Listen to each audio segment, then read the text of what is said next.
Hello students, welcome back to Magnet Brains Hindi medium. आशा करती हूँ आप सभी स्वस्थ होंगे, खुश होंगे और प्रसन्न होंगे। साथ ही साथ नियमित रूप से स्कूल जा रहे होंगे, होमवर्क भी कर रहे होंगे, मम्मी की बात मान रहे होंगे, पापा का डांट तो नहीं खा रहे नहीं खाना है। ओके, प्रीवियस वीडियो में हमने हमारी पाठ्य पुस्तिका पूरक पाठ्य पुस्तिका कृतिका के 2 चैप्टर्स कंप्लीट कर लिए ना। पहला कौन सा था? माता का अंचल, ठीक है, लिखा किसने था? शिव पूजन सहाय जी ने। दूसरा हमने पढ़ा, क्या पढ़ा? जॉर्ज पंचम की नाक, लिखा था कमलेश्वर जी ने। और आज हम पढ़ने जा रहे हैं हमारी पूरक पाठ्य पुस्तिका कृतिका का पाठ 3। क्या नाम है? क्या नाम है? क्या नाम है बताइए? साना साना हाथ जोड़ी। अब आप सोच रहे होंगे साना साना हाथ जोड़ना तो सुना है, लेकिन ये साना साना क्या है भाई? ये एक नेपाली सिक्किमी युवती की प्रार्थना है। उसके अनुसार हाथ जोड़कर प्रार्थना करना, ठीक है। साना साना हाथ जोड़ मीन्स छोटे छोटे हाथों से। उस पाठ में बताती है लेखिका कि एक नन्ही सी बालिका अपने छोटे छोटे हाथों को जोड़कर प्रार्थना करती है कि सबका भला करना, ठीक है बेटा। लिखा है मधु कांकरिया जी ने। और इस पाठ में लेखिका ने, ये पाठ क्या है पहले तो ये बताइए। ये चैप्टर है यात्रा वृतांत। क्लास 9th में आपने पढ़ा था ना, लहासा की ओर, राहुल सांकृत्यायन जी द्वारा रचित, पढ़ा, ठीक है। आज हम कृतिका में पढ़ रहे हैं साना साना हाथ जोड़ी, जो कि मधु कांकरिया जी ने अपनी यात्रा के दौरान इसको लिखा है और साथ ही साथ अपनी यात्रा का वर्णन यहां पर किया है। कहां गई थी वो? हमें भी चलना है उनके साथ। चलिएगा, चलते हैं अपन भी। कहां चलना है? हम जाएंगे आज सिक्किम की राजधानी गैंगटोक। लिखा है उन्होंने गंतोक। कुछ क्षेत्रीय शब्दों का प्रयोग किया है, तो आप ये ना सोचें कि गंतोक नहीं होता, ये तो गैंगटॉक होता है। यस, ऑफ कोर्स गैंगटॉक होता है, लेकिन उन्होंने अपनी क्षेत्रीय भाषा में, ताकि भाषा कौन सी सही होती है बेटा? जो सब समझें, सबको समझ में आ सके, सुनने वाले, है ना, पढ़ने वाले, आसपास वाले, जिन शब्दों को, जिन वाक्यों को अच्छे से समझ सके, वही भाषा समृद्ध कहलाती है। अब हम कितना जानते हैं ये मायने नहीं रखता है, लेकिन हम जितना जानते हैं, क्या उतना हम सामने वालों तक पहुंचा पा रहे हैं? क्या हम अपनी बात को सामने वाले जो श्रोता हैं उनको समझा पा रहे हैं? तब जाकर हमारी भाषा या हमारा ज्ञान या हमारी जानकारी सार्थक मानी जाती है। अब मैं सोचूं या कोई भी सोचे मैं तो बड़ी बेहतरीन इंग्लिश बोलता हूं भाई, और देखना मैं किसी गांव में जाकर इंग्लिश में भाषण देकर आऊंगा। अब गांव में जाकर जहां इंग्लिश का अधिक बोलबाला नहीं है और आप भाषण देकर भी आ जाएंगे, क्या अर्थ निकलेगा जब उनको समझ में नहीं आएगा? तो भाषा वही सही मानी जाती है, जानकारी वही सही मानी जाती है जो सामने वाले जो श्रोता हैं वे भी समझ सकें, ठीक है। तो उन्होंने ये चैप्टर जो लिखा है वो अपनी यात्रा पर आधारित लिखा है। तो हम सिक्किम चलने से पहले लेखिका से मिल लें। आइए लेखिका के जीवन परिचय को जानते हैं। वे कहाँ की थी, किस तरह की रचना करती थी, पहले तो आप देख लीजिए। मधु कांकरिया जी से मिल लीजिए। नमस्कार कीजिए, क्योंकि पाठ का नाम है साना साना हाथ जोड़ी ठीक है, ये है मधु कांकरिया जी। और देखिए बेटा, मधु कांकरिया जी का जन्म कलकत्ता के एक निम्न मध्यम वर्गीय जैन व्यवसायी परिवार में कब हुआ था? 23 मार्च सन 1957। मधु कांकरिया के पिता का नाम ध्यानचंद वर्डिया तथा मां का नाम अक्षय देवी था। मधु जी के पिता का अपना मेटल का व्यवसाय था। उन्हें किताबें, अखबार, पत्रिकाएं आदि पढ़ने का बहुत शौक था।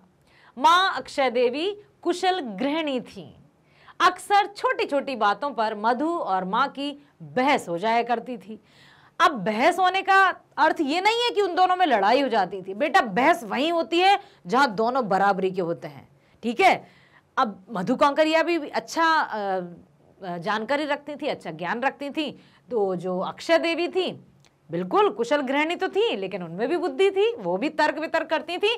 तो बहस और लड़ाई में बहुत अंतर होता है। बहस मतलब अपने तर्क और वितर्क देना, ठीक है।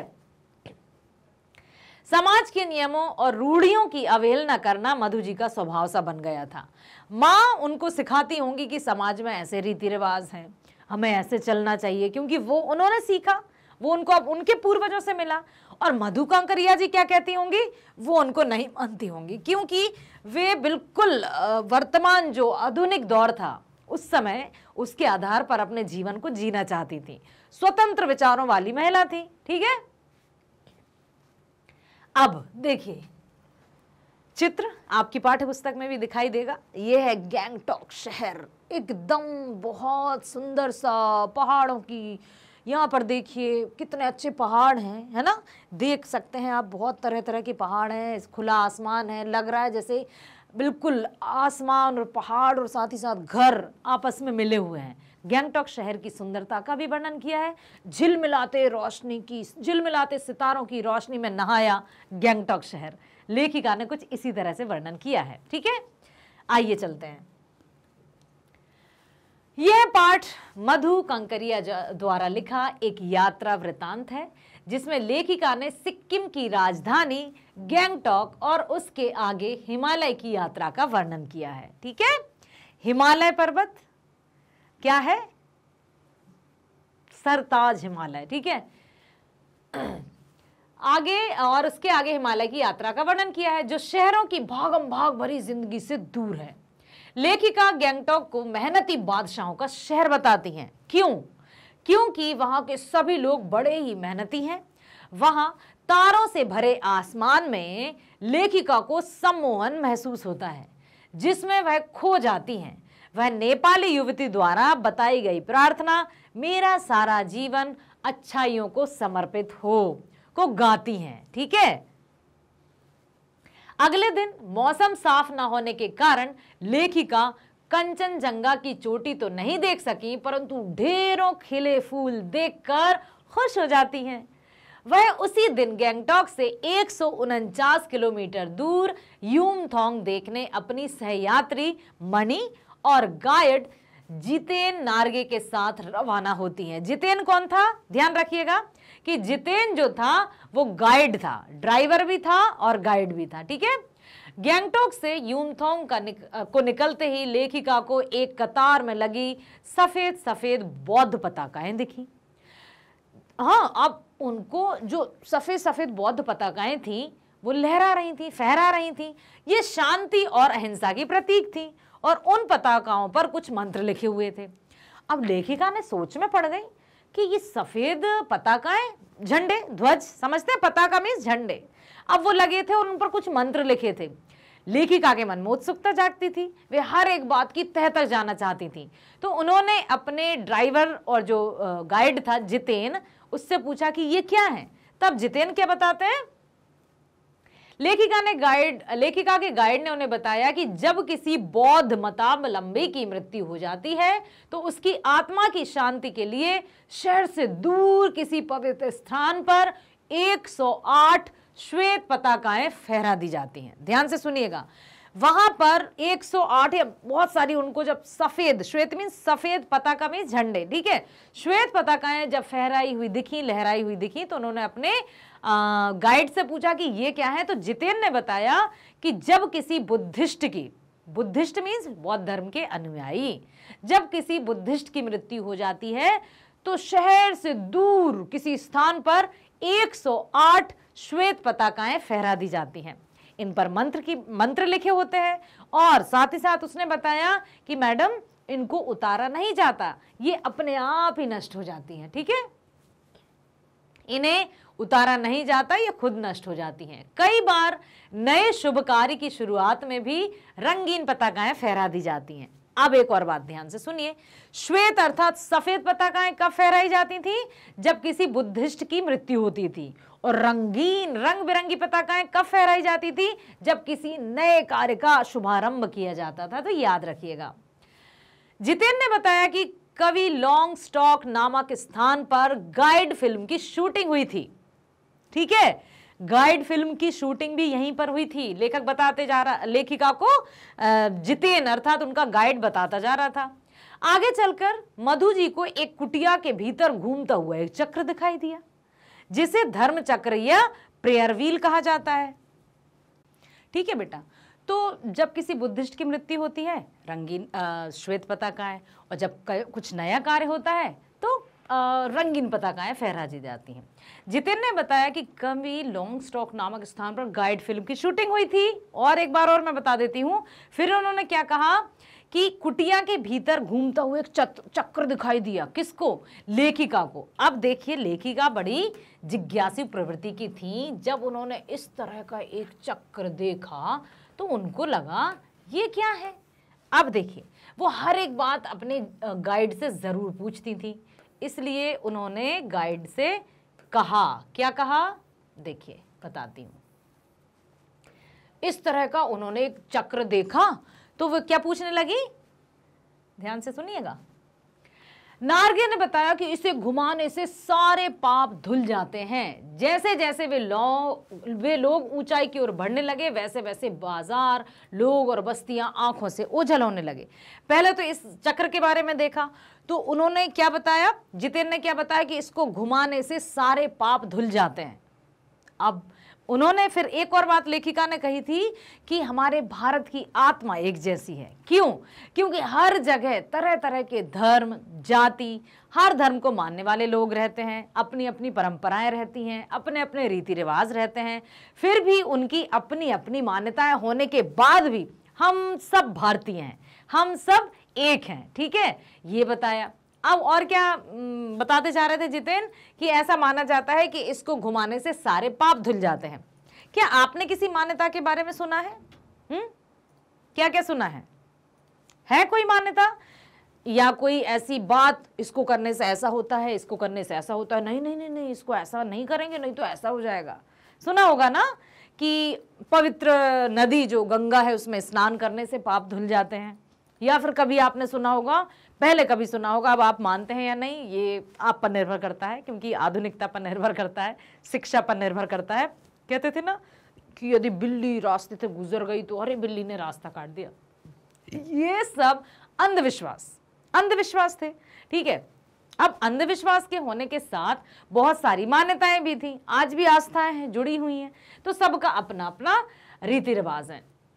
जैसे जैसे वे लोग ऊंचाई की ओर बढ़ने लगे, जब ऊंचाई की ओर बढ़ने लगे तो सारे क्या होने लगा, बाजार, लोग, बस्तियां आंखों से ओझल होने लगा। अब जैसे जैसे वे ऊंचाई की ओर बढ़ते जा रहे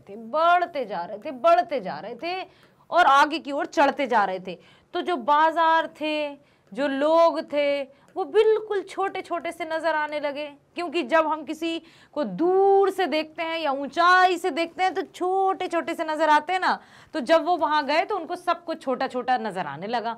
आंखों से ओझल हो जाना मतलब गायब ही होने लगे थे। घाटियों में देखने पर सब कुछ धुंधला सा दिखाई दे रहा था। उन्हें हिमालय पल पल परिवर्तित होते महसूस होता है, वही विशाल लगने लगा था। ठीक है, 7 सिस्टर्स वाटरफॉल पर जीप रुकती है। सभी लोग वहां की सुंदरता को कैमरे में कैद करने लग जाते हैं। झरने के पानी में लेखिका को ऐसा लग रहा था जैसे वह उनके अंदर की सारी बुराइयां और दुष्टता को बहा कर ले जा रहा था। अब वहां के झरनों का, वहां के मौसम का सब कुछ वर्णन किया है लेखिका ने कि इतना अच्छा वहां के जो पहाड़ थे। ठीक है, अब मान के चलिए बेटा, ड्राइंग मुझे नहीं आती है। अब इतने सारे पहाड़ हैं, उनसे निकलते झरने, ठीक है, इतने सुंदर झरने, और फिर अभी तीस्ता नदी की बात आएगी। ठीक है, नदी तो इतना सुंदर, इतना मनोहारी दृश्य लग रहा था कि सब अपने अपने कैमरे निकाल कर वहां को कैमरे में कैद करने लगे, क्योंकि वहां का दृश्य इतना सुंदर था, बहुत सुंदर था। ठीक है, अब क्या कहते हैं वो कि झरने के पानी में लेखिका को ऐसा लग रहा था जैसे उनके अंदर की सारी बुराइयां और दुष्टता को बहाकर ले जा रहा हो।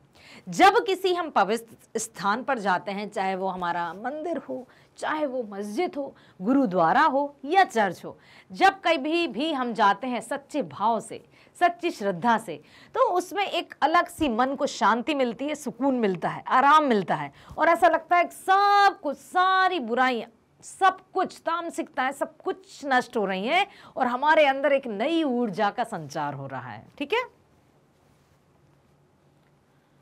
अब आगे चले। रास्ते में प्राकृतिक दृश्य पल पल अपना रंग ऐसे बदल रहे थे जैसे कोई जादू की छड़ी घुमाकर सब कुछ बदल रहा हो। थोड़ी देर के लिए जीप थिंक ग्रीन लिखे शब्दों के पास रुकी। वहां लिखा था थिंक ग्रीन। वहां सभी कुछ एक साथ सामने था। लगातार बहते झरने थे, नीचे पूरे वेग से बह रही तिस्ता नदी थी, सामने धुंध थी, ऊपर आसमान में बादल थे और धीरे धीरे हवा चल रही थी, मंद मंद हवा चल रही थी। ठीक है, जो आसपास के वातावरण में खिले फूलों की हंसी चारों ओर बिखेर रही थी। सब लोग, इतना अच्छा लग रहा था सबको, आनंद की अनुभूति हो रही थी। सब कुछ, सारी अपनी विगत बातों को कोई स्मरण ही नहीं करना चाहता था, क्योंकि वहां का माहौल लेखिका और उनके जो भी साथ में थे सबको अपनी ओर आकर्षित किए जा रहा था। ठीक है, कुछ औरतों की पीठ पर बंधी टोकरियों में बच्चे थे। ओह यस, देखिए अब आपने जब कभी पीठ में बंधे बच्चे, तो पीठ में बंधे बच्चे से कुछ याद आया? रानी लक्ष्मीबाई, यस, झांसी की रानी लक्ष्मीबाई की आपने देखी होगी ना, तस्वीर देखी होगी, मूर्तियां देखी होंगी, तो उसमें पीछे उनकी पीठ से बच्चा बंधा रहता था। तो ये जब भी हम पढ़ते हैं तो याद आता है झांसी की रानी की वीरता याद आ जाती है। खूब लड़ी मर्दानी, वह तो झांसी वाली रानी थी। कवयित्री सुभद्रा कुमारी चौहान द्वारा रचित कविता, जो आपको पता होगी। तो बेटा, ना केवल वहां के पुरुष ही मेहनती होते हैं, बल्कि महिलाएं भी दिन रात पत्थर तोड़ती हैं और छोटे छोटे बच्चों को पीठ में बांध लेती हैं टोकरी में, क्योंकि कहाँ रखेंगी वो, किसके पास छोड़कर जाएंगी, किसकी सुरक्षा में? तो पत्थर तोड़ेंगी, रास्ते बनाएंगी। लेकिन इतना अच्छे से लिखा है मधु कांकरिया जी ने कि उनकी मातृत्व भावना और श्रम साधना साथ में देखी जा सकती है। ठीक है, उनकी पीठ पर बंधी टोकरियों में बच्चे थे। इतने सुंदर वातावरण में भूख, गरीबी और मौत के निर्मम दृश्य ने लेखिका को सहमा दिया। लेखिका अंदर से अंदर को अपने आप से झकझोर दिया कि इतना काम करती हैं, इतना, मतलब इतना सब कुछ देकर उनको कितना कम मिलता है। इतनी मेहनत करती हैं फिर भी उनको कितना कम प्राप्त होता है, इतनी मेहनत करने के बाद भी। साथ ही साथ लेखिका कहती हैं कि एक कर्मचारी ने बताया कि ये पहाड़ी रास्ते को चौड़ा बना रही हैं। कई बार काम करते समय किसी ना किसी व्यक्ति की मौत भी हो जाती है। अपनी मौत से बेखबर लोगों को, अर्थात हम सब सैलानियों के लिए, यात्रियों के लिए वो सड़कों को चौड़ा कर रही हैं और उनके छोटे छोटे बच्चों को भी पीठ में बांधे हुए हैं। क्योंकि जब पहाड़ों को डायनामाइट से उड़ाया जाता है तो उनके टुकड़े इधर उधर गिरते हैं। यदि उस समय सावधानी न बरती जाए तो जानलेवा हादसा घट जाता है। पहाड़, पत्थर, रास्ते, और वहाँ हर कोई ड्राइव भी नहीं कर पाता है। हर कोई मतलब ऐसा नहीं रहता कि सामान्य सा व्यक्ति जाएगा और वहाँ पर जीप चलाने चला जाएगा। नो, वहाँ के जो रास्ते रहते हैं इतने खतरनाक रहते हैं, इतने सकरे रहते हैं कि जरा सी नजर हटी और दुर्घटना घटी। बताया ना वहाँ कि डायनामाइट से पत्थरों को, मतलब पहाड़ों को उड़ाया जाता है, फिर पत्थरों के टुकड़े यहाँ वहाँ बिल्कुल फूट जाते हैं। यदि सावधानी नहीं बरती गई तो किसी की भी जान भी चली जाती है। लेखिका को लगता है कि सभी जगह आम जीवन की एक कहानी, एक ही कहानी है, कहानी एक सी है। आगे चलने पर रास्ते में बहुत सारे पहाड़ी स्कूली बच्चे मिले। अब स्कूल जा रहे हैं बच्चे। सोचिए बेटा कि हम सब, खास तौर से मैं अब आपसे कहूंगी कि आपको जो समय मिला है वो गोल्डन है, स्वर्णिम अवसर मिला है। आपको इतने अच्छा परिवार मिला है, माता पिता मिले हैं, स्कूल की सुविधाएं प्राप्त हैं। अभी आप देखेंगे कि उन बच्चों को स्कूल जाने के साथ साथ और कौन कौन सी समस्याओं का सामना करना पड़ता है। देखिए आप, क्या हुआ कि जितेन बताता है कि ये बच्चे 3-3.5 किलोमीटर की पहाड़ी चढ़कर स्कूल जाते हैं, क्योंकि पहाड़ों की उस साइड स्कूल है। मान लीजिए इस पहाड़ी को चढ़कर जाएंगे, फिर उस तरफ होगा स्कूल।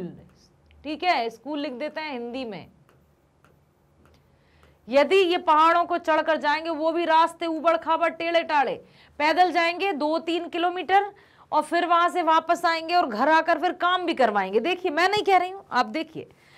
लिखा उसने, जितेन ने बताया कि ये बच्चे 3-3.5 किलोमीटर की पहाड़ी चढ़ाई चढ़कर स्कूल जाते हैं। ये बच्चे स्कूल से लौटकर अपनी माँ के साथ काम करते हैं और साथ ही साथ मवेशियों को चराने भी जाते हैं। मवेशी किसे कहते हैं?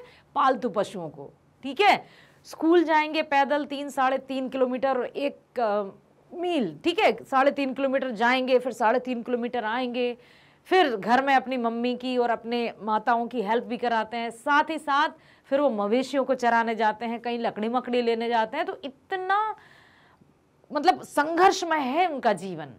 हम ठीक हैं, तो जब कभी हमें लगे ना कि उफ ओह मैं क्या क्या करूं, कैसे करूं, तो थोड़ा सा हमें सोच लेना चाहिए कि हम बहुत सुखी हैं, हमारी किस्मत बहुत अच्छी है जो हमें ये जीवन मिला है, माता पिता मिले हैं जो हमें सारी सुख सुविधाएं दे रहे हैं। हमारा काम है सिर्फ और सिर्फ पढ़ना। और हाँ, साथ ही साथ मैं बता दूं कि जो बच्चे अपने माता पिता की हेल्प कराते हैं या घरेलू कामों में सहायता करते हैं, उनके लिए मैं बिल्कुल दिल से तालियां बजाती हूँ, हैट्स ऑफ, सलाम करती हूं मैं उन बच्चों को जो अपने विद्यालय की पढ़ाई भी सुचारू रूप से कर रहे हैं, साथ ही साथ अपने माता पिता के कार्यों में उनका हाथ भी बटाते हैं। गॉड ब्लेस बेटा, हमेशा खुश रहिए और स्वस्थ रहिए, खुश रहिए अच्छे से। ठीक है, अब क्या होता है, देखिए यहाँ का जीवन बहुत कठोर है। जैसे जैसे ऊंचाई बढ़ती जा रही थी वैसे वैसे खतरे भी बढ़ते जा रहे थे।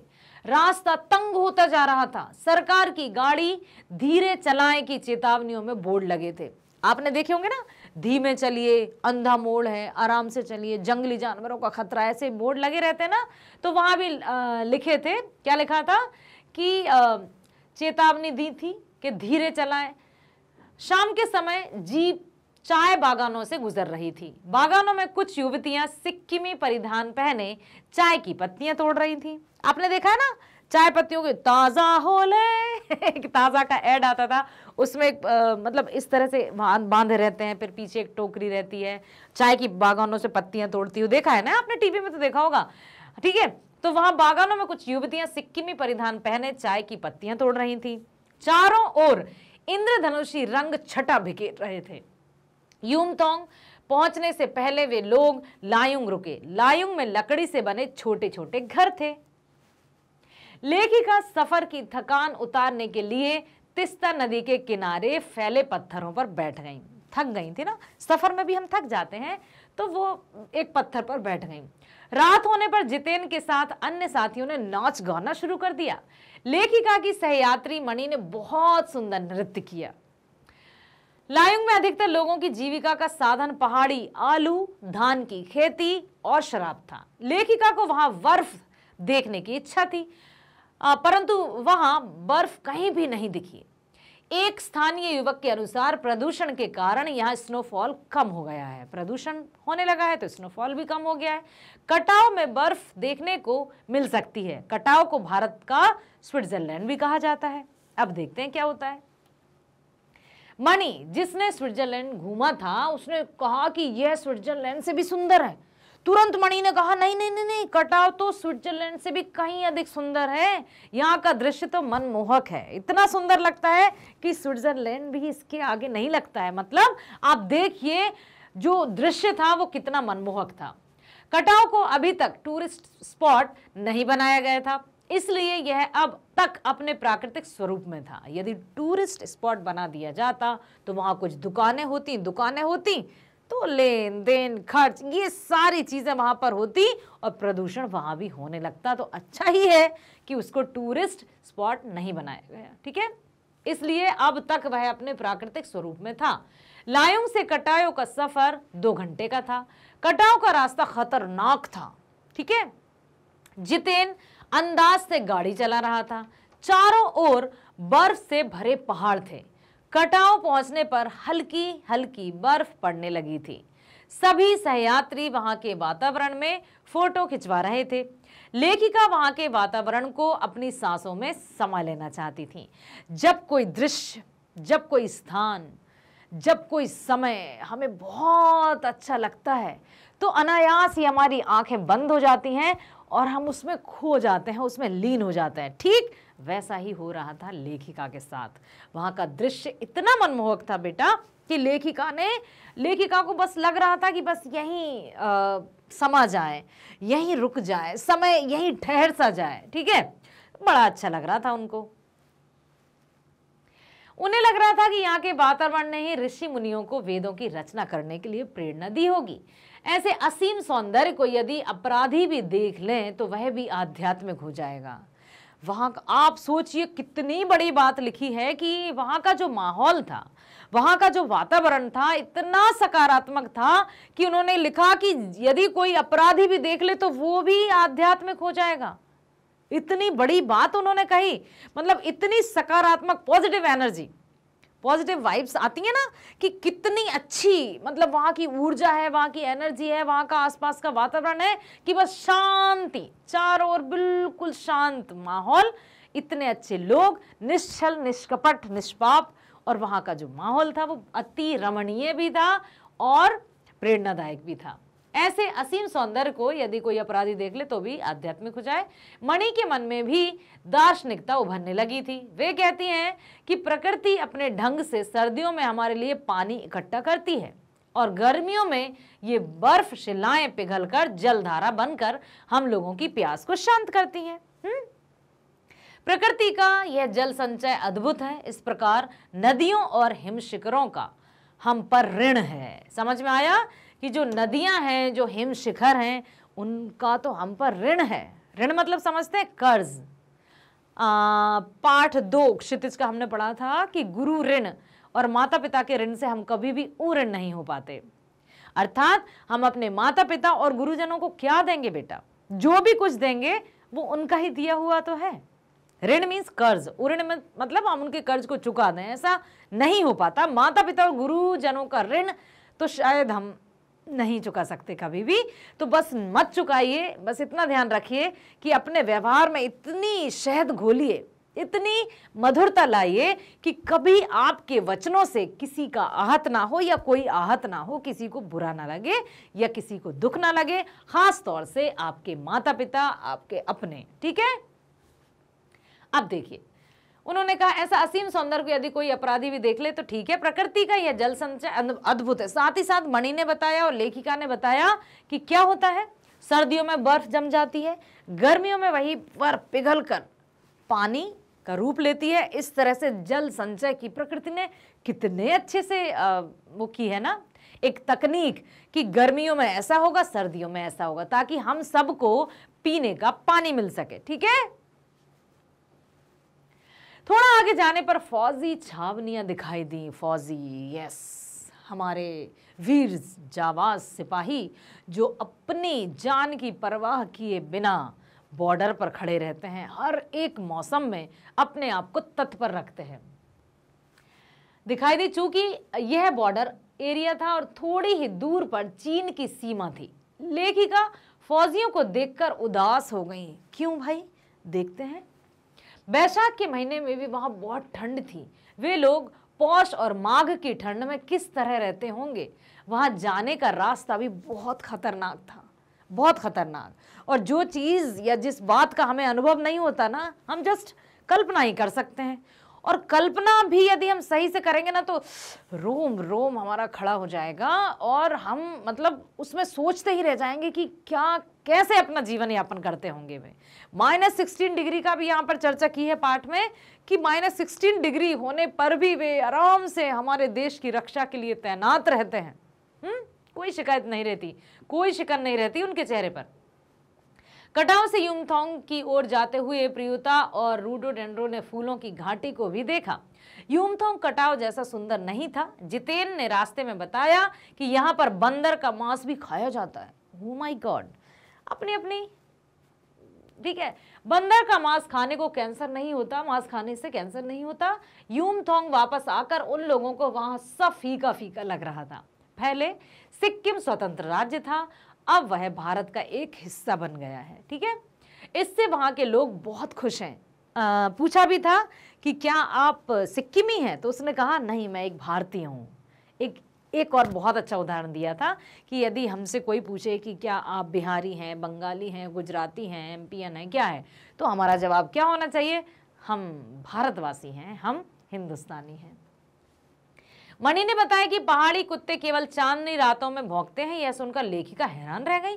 उसे लगा कि पहाड़ी कुत्तों पर भी ज्वार भाटे की तरह पूर्णिमा की चांदनी का प्रभाव पड़ता है।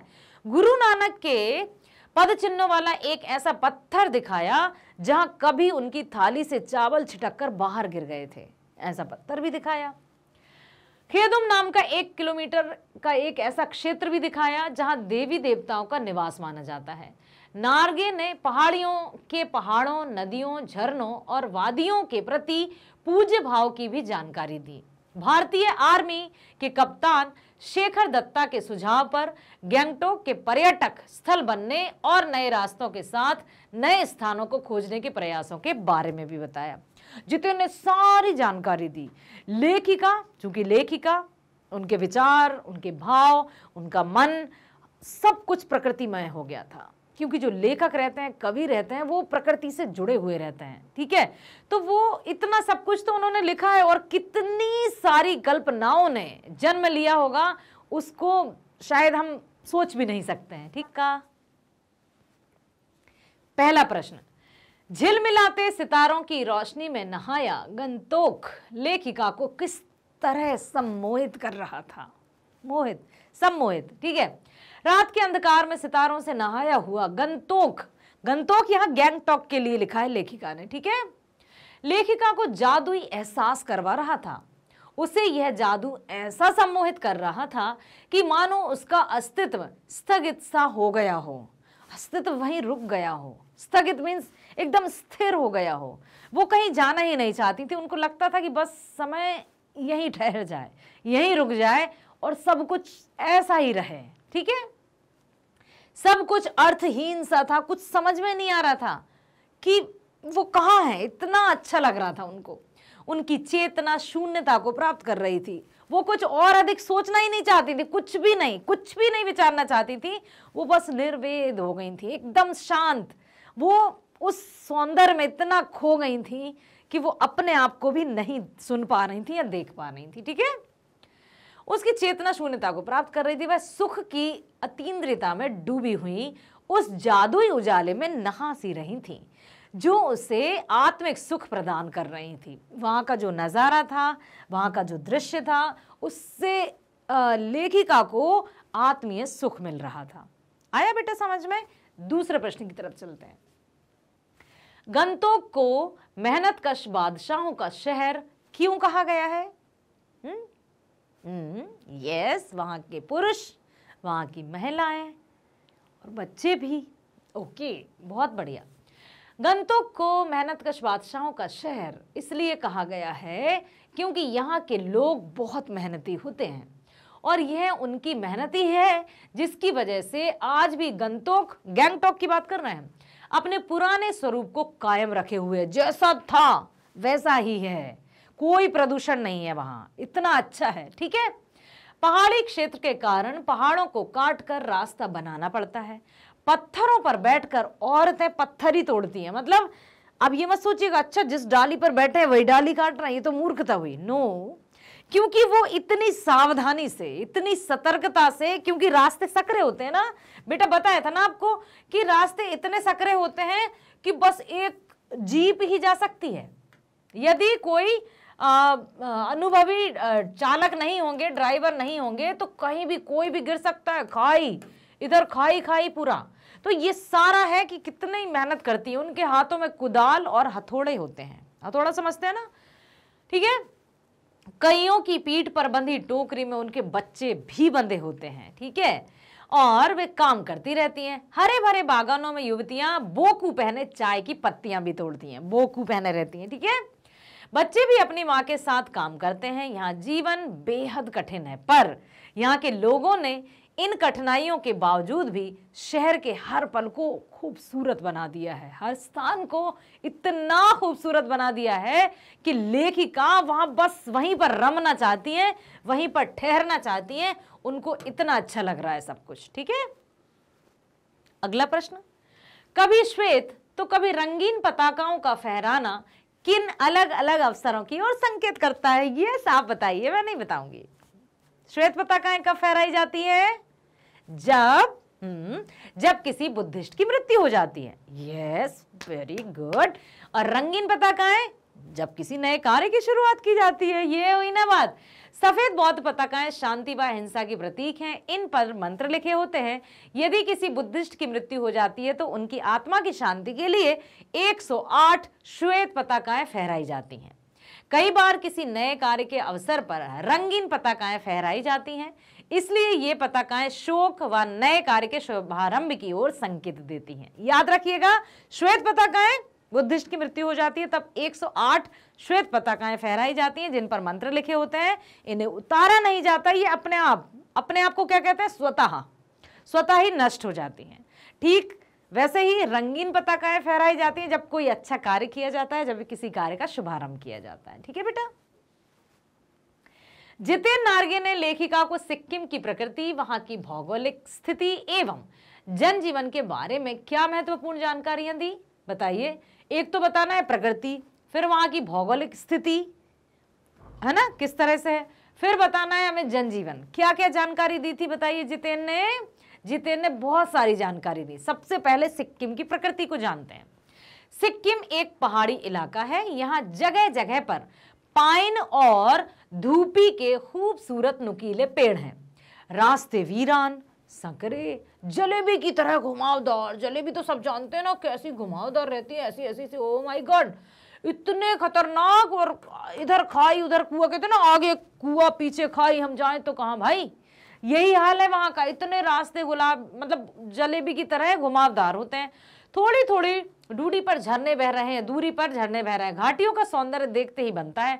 नार्गे ने बताया कि वहां की खूबसूरती की स्विट्जरलैंड की खूबसूरती से तुलना की जा सकती है।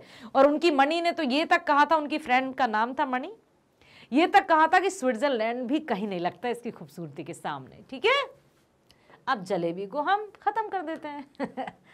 आगे चलते हैं। और क्या वर्णन किया है, वहां की भौगोलिक स्थिति। ठीक है, गैंगटोक से 149 किलोमीटर की दूरी पर युमथांग है। यहाँ फूलों से लदी वादियां हैं। रास्ते में कभी लॉन्ग स्टॉक है जहां गाइड फिल्म की शूटिंग हुई थी। थोड़ा ऊपर हिमालय पर्वत है। रास्ते में 7 सिस्टर्स वाटरफॉल है। पहाड़ी रास्तों पर फहराई गई सफेद ध्वजा बुद्धिस्ट की मृत्यु तथा शांति की प्रतीक है। और रंगीन ध्वजा किसी नए कार्य की शुरुआत को दर्शाते हैं। समझ आया बच्चे। अब देखें वहां का जनजीवन कैसा है, वहां का रहन सहन, वहां के लोग किस तरह से अपना जीवन यापन करते हैं। यहाँ के लोग बहुत मेहनती हैं। ठीक है, स्त्रियां व बच्चे सब काम करते हैं। स्त्रियां स्वेटर भी बुनती हैं, घर संभालती हैं, खेती भी करती हैं, पत्थर भी तोड़ती हैं, सड़कें बनाती हैं, चाय की पत्तियां चुनने बाग में भी जाती हैं। ओ माय गॉड, इतना सारा काम करती हैं। ये नहीं कि हम तो एक काम करके ही अब तो हम दिन भर थक गए। कितना सा काम है हमारा उनकी तुलना में। अब अपने आप में एक नई ऊर्जा का निर्माण कीजिए, एक नई ऊर्जा को बुलाइए कि आइए नई ऊर्जा, अब मैं और 2 गुनी ऊर्जा के साथ अपना काम करूंगा। चाहे वो होमवर्क हो, चाहे मेरा क्लास वर्क हो, चाहे मम्मी का काम हो, हर एक में मैं अपनी भूमिका अदा करूंगा या अदा करूंगी। ठीक है, चाय की पत्तियां चुनने बाग में जाती हैं। बच्चों को अपनी कमर पर कपड़े में बांध कर रखती हैं। बच्चे पढ़ने के लिए 3-4 किलोमीटर पहाड़ी चढ़कर स्कूल जाते हैं। शाम को अपनी माओ के साथ काम करते हैं। उनका जीवन बहुत श्रम साध्य है। श्रम साध्य अर्थात समझते हैं, श्रम की साधना से भरा हुआ। और वो तब भी दुखी नहीं होते हैं, तब भी रोना नहीं रोते हैं कि हम क्या क्या करें। उसने बताया कि सिक्किम के लोग अन्य भारतीयों की तरह घूमते चक्र में अपनी आस्थाएं तथा अंधविश्वास भी रखते हैं। जो उनकी मान्यता है उनको भी मानते हैं, साथ ही साथ अपने कार्य को भी करते हैं। सब कुछ उन्होंने बताया। चलते हैं 5वें प्रश्न की तरफ। लॉन्ग स्टॉक में घूमते हुए चक्र को देखकर लेखिका को पूरे भारत की आत्मा एक सी क्यों दिखाई दी। यस, जैसे ही जितेन से पूछा था कि ये क्या है चक्र, तो जितेन ने बताया था ना कि इसको घुमाने से पाप धुल जाते हैं। तभी लेखिका ने कहा था कि पूरे भारत की आत्मा एक सी है। ऐसा क्यों कहा था लेखिका ने, आइए। लेखिका सिक्किम में घूमती हुई कभी लॉन्ग स्टॉक नाम की जगह पर गई। लॉन्ग स्टॉक के घूमते चक्र के बारे में जितेन ने बताया कि धर्म चक्र है, इसको घुमाने से सारे पाप धुल जाते हैं। मैदानी क्षेत्र में गंगा के विषय में ऐसी ही धारणा है। लेखिका को लगा कि चाहे मैदान हो चाहे पहाड़, तमाम वैज्ञानिक प्रगतियों के बावजूद भी इस देश की आत्मा एक जैसी है। यहाँ लोगों की आस्थाएं, विश्वास, पाप पुण्य की अवधारणाएं और कल्पनाएं एक जैसी हैं। यही विश्वास पूरे भारत को एक सूत्र में बांधे रखता है। हम सब भारतीय हैं, हम सब एक हैं, चाहे वाणी, वेशभूषा, खान पान, रहन सहन, धर्म, जाति अलग अलग हो, लेकिन हमारी आस्थाएं, हमारा विश्वास, हम सब कुछ एक जैसा है, क्योंकि हम सब भारतीय हैं। ठीक है। अगला प्रश्न बेटा, जितेन नार्गे की गाइड की भूमिका के बारे में विचार करते हुए लिखिए कि एक कुशल गाइड में क्या गुण होने चाहिए। आप बताइए कि एक कुशल गाइड कैसा होना चाहिए, उसको क्या क्या जानकारी होनी चाहिए, तब उसको एक कुशल गाइड का हम सर्टिफिकेट दे सकते हैं। सिर्फ रास्ते जानता हो, या मधुर भाषी हो, अच्छा व्यवहार रखता हो, या क्या? आइए, नार्गे कुशल गाइड था। वह अपने पेशे के प्रति पूरा समर्पित था। उसे सिक्किम के हर कोने के विषय में भरपूर जानकारी थी, इसलिए वह एक अच्छा गाइड था, ये हम कह सकते हैं। एक कुशल गाइड में निम्नलिखित गुणों का होना आवश्यक है। कौन कौन सा? एक गाइड अपने देश व इलाके के कोने कोने से भली भांति परिचित होता है, अर्थात उसे संपूर्ण जानकारी होनी चाहिए। साथ ही साथ उसे वहां की भौगोलिक स्थिति, मतलब रास्ते कैसे कैसे हैं, पहाड़ी इलाका कहाँ है, कहीं कोई खतरा या मैदान, सब कुछ है ना, जलवायु व इतिहास की संपूर्ण जानकारी होना चाहिए। जलवायु का भी पता होना चाहिए कि कब कैसा क्या माहौल होने वाला है, क्योंकि जो टूरिस्ट या जो सैलानी आते हैं उनको सब कुछ बताएगा ना वही। एक कुशल गाइड को चाहिए कि वो अपने भ्रमणकर्ता के हर प्रश्नों के उत्तर देने में सक्षम हो। ये नहीं कि मैडम ये नहीं पता, सॉरी मैं फिर ये नहीं जानता। जो भी पूछे भ्रमणकर्ता, जो घूमने आते हैं, जो सैलानी हैं, गाइड से जो भी पूछे वो हर एक प्रश्न का उत्तर दे सकने में सक्षम हो। ठीक है। एक कुशल गाइड को अपनी विश्वसनीयता का विश्वास अपने भ्रमणकर्ता को दिलाना आवश्यक है कि जो वो कहता है वही हो, तब तो जाकर भ्रमणकर्ता उस पर विश्वास करेगा। मैं कहती हूं ना, आइए मैग्नेट ब्रेन्स आपके लिए फ्री एजुकेशन देता है। आप मुझ पर कब भरोसा करेंगे? जब ऐसा आप स्वयं देखेंगे, और जब आप स्वयं ऐसा देखेंगे तो आप भी वही कहेंगे जो मैं कहती हूं। ठीक है बेटा। तभी वह एक आत्मीय रिश्ता कायम कर अपने कार्य को कर सकता है। जैसे मैं अपने बच्चों से आत्मीय रिश्ता कायम करना चाहती हूं, हम अपने बच्चों से, अपने विद्यार्थियों से आत्मीय रिश्ता कायम करना चाहते हैं, क्योंकि हम चाहते हैं कि हमारे बच्चे हमारे साथ हमेशा जुड़े रहें। ठीक है। गाइड को कुशल व बुद्धिमान व्यक्ति होना आवश्यक है, ताकि समय पड़ने पर वह विषम परिस्थितियों का सामना अपनी कुशलता व बुद्धिमानी से कर सके और अपने भ्रमणकर्ता की सुरक्षा भी कर सके। ठीक है। सिर्फ और सिर्फ उसका उद्देश्य ये नहीं कि भ्रमणकर्ता या जो सैलानी उनसे पैसे ऐंठ लिए, अब देख लीजिए आप जो भी है, उसको संपूर्ण जानकारी होनी ही चाहिए। विपरीत परिस्थितियों में भी वो परिस्थिति का अच्छे से सामना कर सके। ठीक है। गाइड को इस बात का ध्यान रखना चाहिए कि भ्रमणकर्ता की रुचि पूरी यात्रा में बनी रहे, ताकि भ्रमणकर्ता के भ्रमण करने का प्रयोजन सफल हो। ऐसा नहीं है कि एक स्थान पर अच्छे से बताया, अब थक गया मैडम आप ही देख लीजिए, मुझे कुछ नहीं पता। नो, ऐसा नहीं। हमेशा उसको ऊर्जावान बने रहना होगा, तब तो जाकर जो भ्रमण करता होंगे वो उसकी बातों को सुनकर वहां के दृश्य का आनंद उठा पाएंगे। ठीक है। इसके लिए उसे हर उस छोटे बड़े प्राकृतिक रहस्यों व बातों का ज्ञान हो जो यात्रा को रुचिपूर्ण बनाए। एक कुशल गाइड की वाणी को प्रभावशाली होना आवश्यक है। इससे पूरी यात्रा प्रभावशाली बनती है और भ्रमणकर्ता की यात्रा में रुचि भी बनी रहती है। यदि कुशल जो गाइड होगा उसकी वाणी अच्छी नहीं होगी, व्यवहार अच्छा नहीं होगा, तो कौन उसके साथ जाएगा? नहीं जाएगा ना। ऐसा ही हर एक क्षेत्र में है। यदि हमारा व्यवहार अच्छा है, कहते हैं ना, जिसका व्यवहार मधुर है वो कभी भी अकेला नहीं होता। जहां भी जाएगा वो अपने परिचय का दायरा फैला ही देगा और उसको बहुत अच्छे लोग भी मिल जाएंगे। कहते हैं ना, जिनके पास अच्छे विचार होते हैं वे कभी अकेले नहीं होते। ठीक है।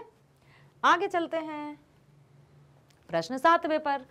इस यात्रा वृत्तांत में लेखिका ने हिमालय के जिन जिन रूपों का चित्र खींचा है उन्हें अपने शब्दों में लिखिए कि लेखिका ने हिमालय के कौन कौन से दृश्यों को हमारे समक्ष उकेरा है और कौन कौन सी बातों की यहां पर चर्चा की है कि हमारा भी इंटरेस्ट बन रहा है भाई कि अच्छा, हमें तो ऐसा लग रहा है कि हम भी उन्हीं के साथ घूम रहे हो जितेंद्र से हम भी पूछ रहे हो, है ना, लग रहा है ना।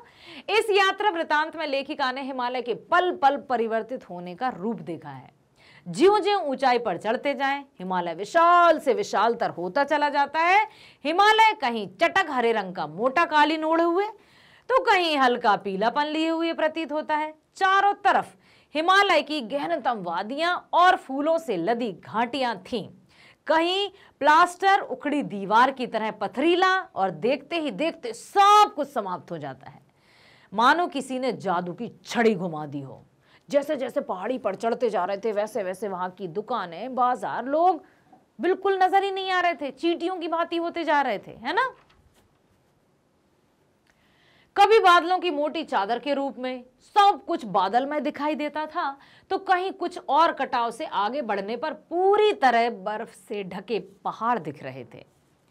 चारों तरफ दूध की धार की तरह दिखने वाले जल प्रपात थे, झरने देखे ना आपने, कैसा लगता है जब देखें बेटा, यात्रा पर गए होंगे, कहीं ना कहीं आप घूमने गए होंगे, है ना, ऐसे मतलब किसी पर्यटक स्थल पर गए होंगे जहां झरने देखे होंगे। जब झरना बहता है अपने वेग से, वेग मीन्स स्पीड से, तो ऐसा लगता है जैसे दूध का झाग हो के, ठीक है।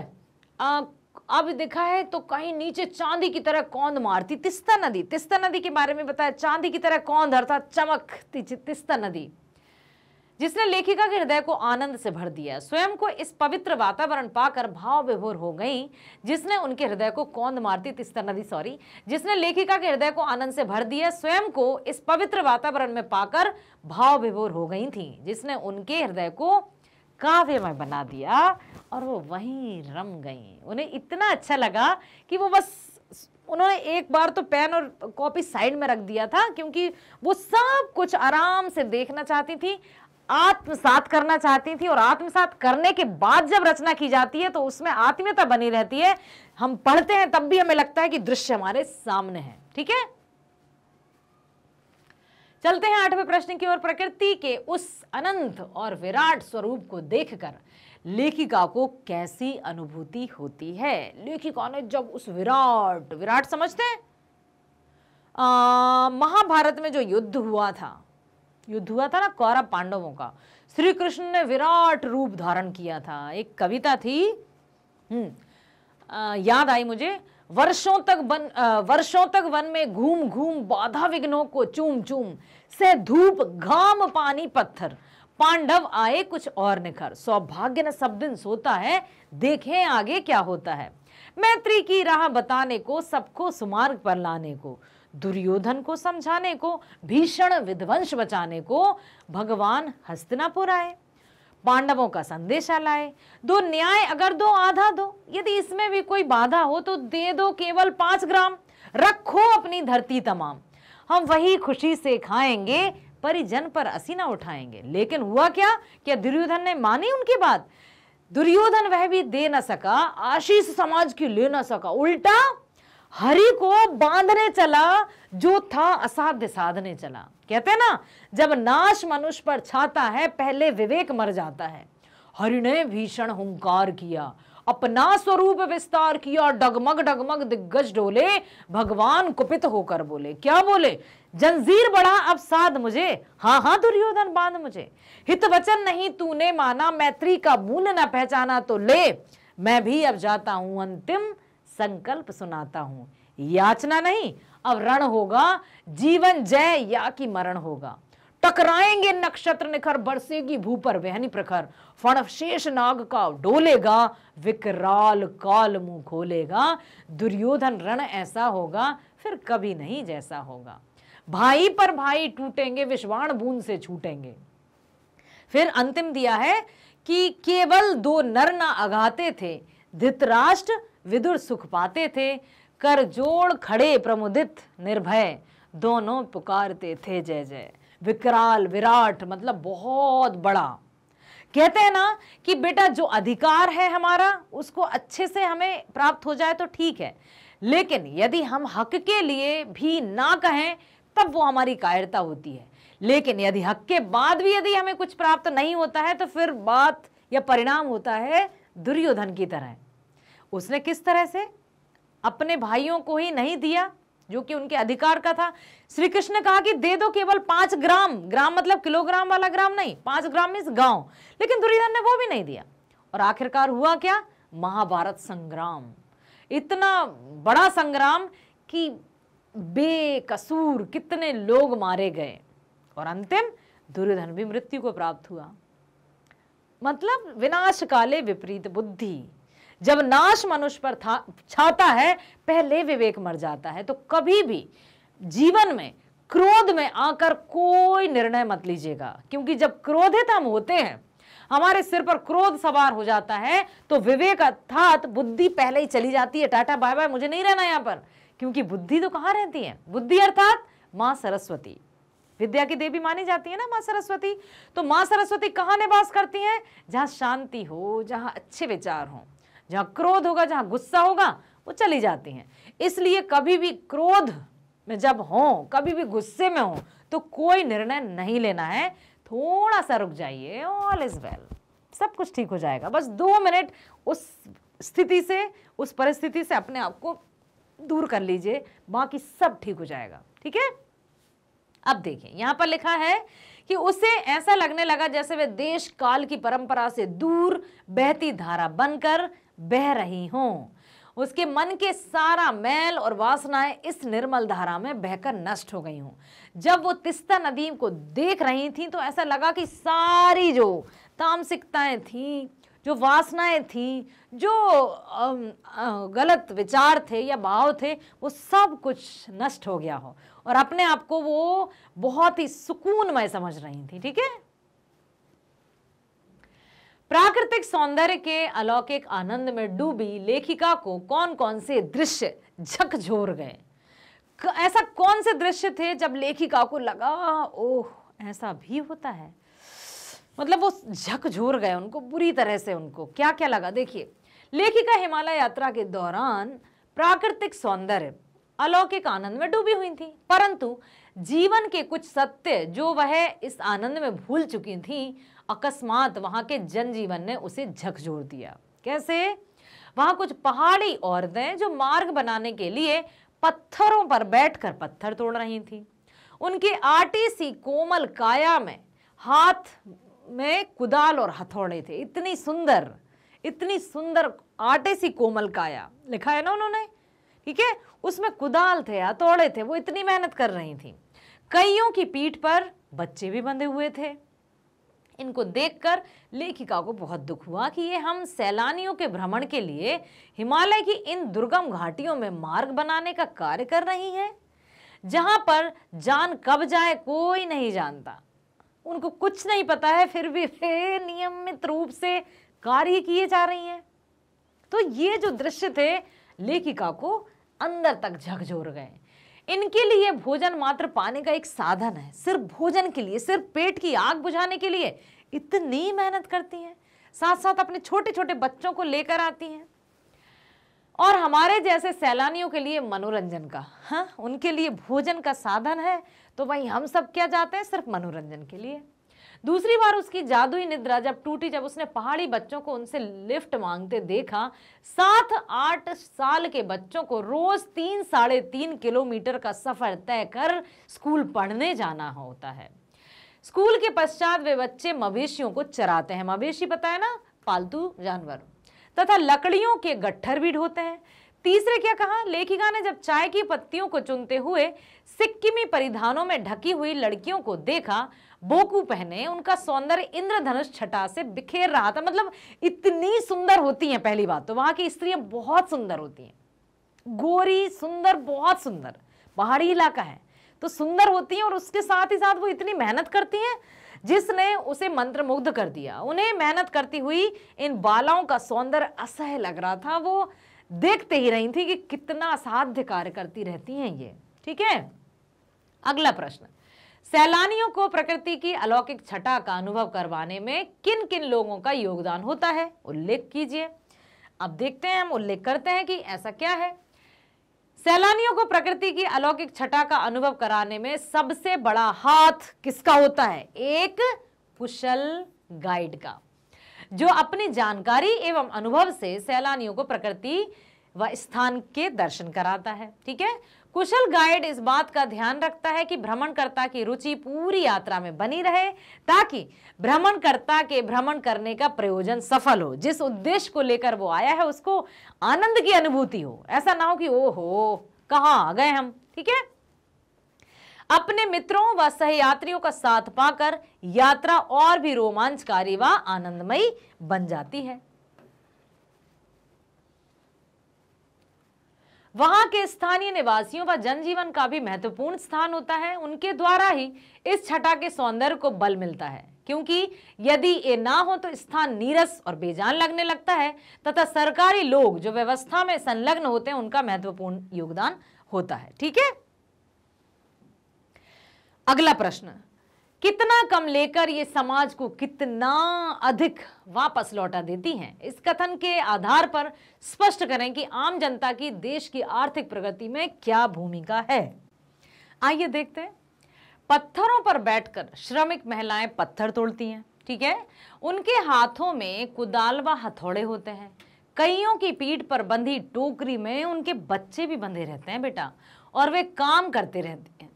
हरे भरे बागानों में युवतियां बोकू पहने चाय की पत्तियां तोड़ती हैं। बच्चे भी अपनी माँ के साथ काम करते हैं।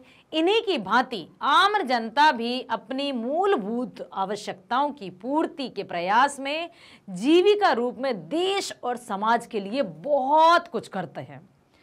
और वो कितना अधिक देकर कितना कम प्राप्त करते हैं, उसके बाद भी हमें अपनी अपनी जगह रहकर लगता है कि हम बहुत काम कर रहे हैं।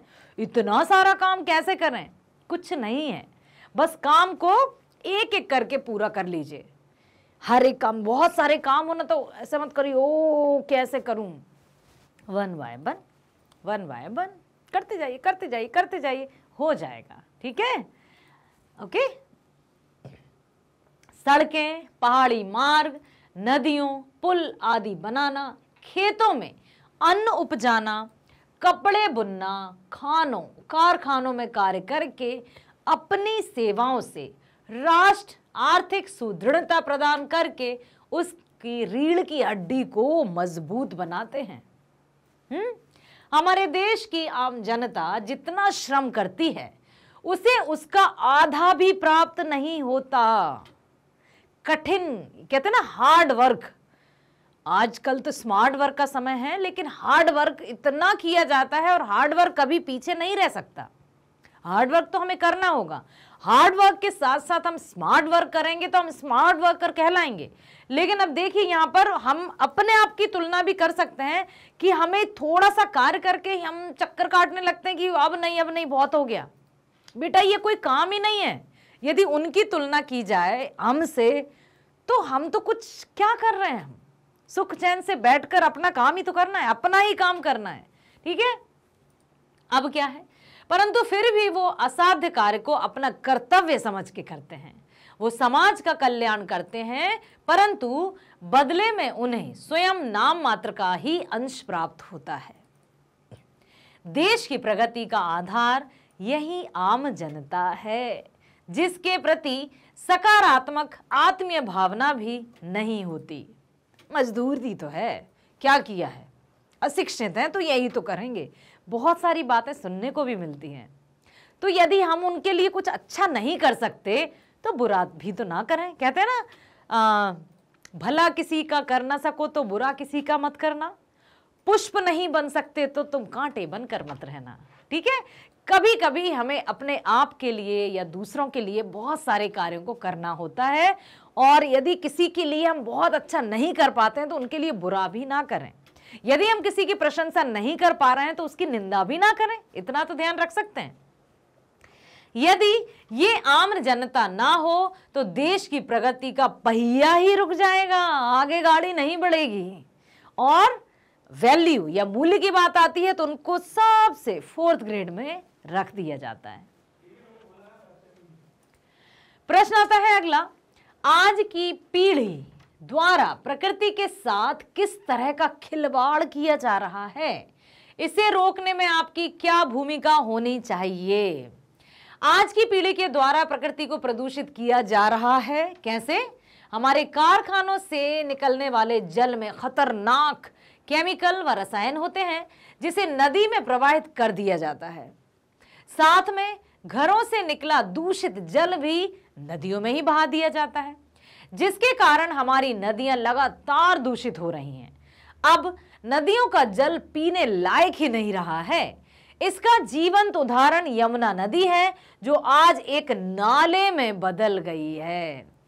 सारी गंदगी, यहां वहां की गंदगी, केमिकल्स, फैक्ट्रीज के जो भी आते हैं, उद्योग का, और मृतकों को भी, डेड बॉडीज को भी, सब कुछ नदियों में प्रवाहित किया जा रहा है। और क्या देखा जा रहा है? कोई देखे नहीं, चलो कचरा डाल दो। आप तो देखो कि आप कर क्या रहे हो। यदि हर एक व्यक्ति जागरूक नहीं होगा तो हर जगह स्वच्छता कहां से लाएंगे? कोई एक व्यक्ति तो नहीं लाएगा ना। हर एक को अपने मन से ये सोचना होगा कि हां, मैं तो अपना कार्य करूंगा। यदि प्रत्येक व्यक्ति अपने कार्य को भली प्रकार से करने लगे तो हर जगह स्वच्छता ही स्वच्छता नजर आएगी। तो इतना ध्यान रखिए, कौन क्या नहीं कर रहा है, जस्ट लेट इट बी।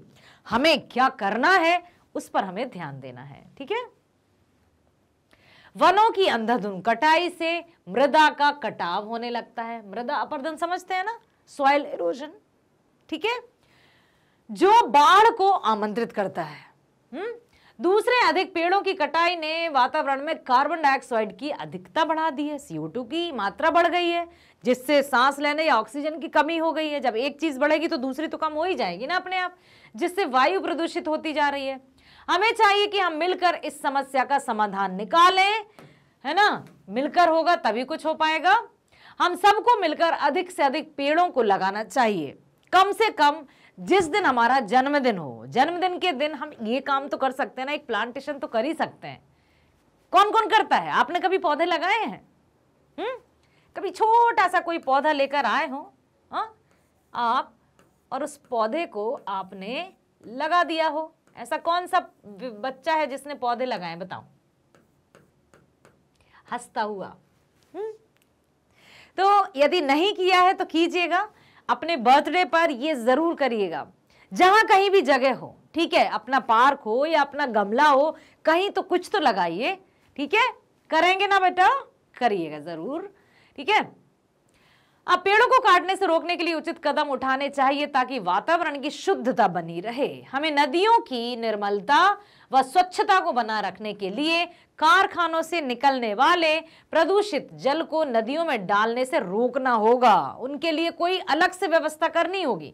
नदियों की स्वच्छता बनाए रखने के लिए लोगों की जागरूकता के लिए अनेक कार्यक्रमों का आयोजन होना चाहिए। जगह जगह ऐसे आयोजन करवाना चाहिए और एक व्यक्ति को तो आगे कदम बढ़ाना होगा। यदि हम भी उसी भीड़ की तरह चुपचाप बैठ गए तो वो दिन दूर नहीं जब हमारी आगे आने वाली पीढ़ी को शुद्ध हवा सांस लेने तक के लिए भी बस हर जगह ऑक्सीजन के सिलेंडर टांग कर घूमना होगा। ऐसा ना हो, ताकि हम अपने जीवन के जीने के लिए और साथ ही साथ आने वाली पीढ़ी के लिए कुछ तो छोड़ दें।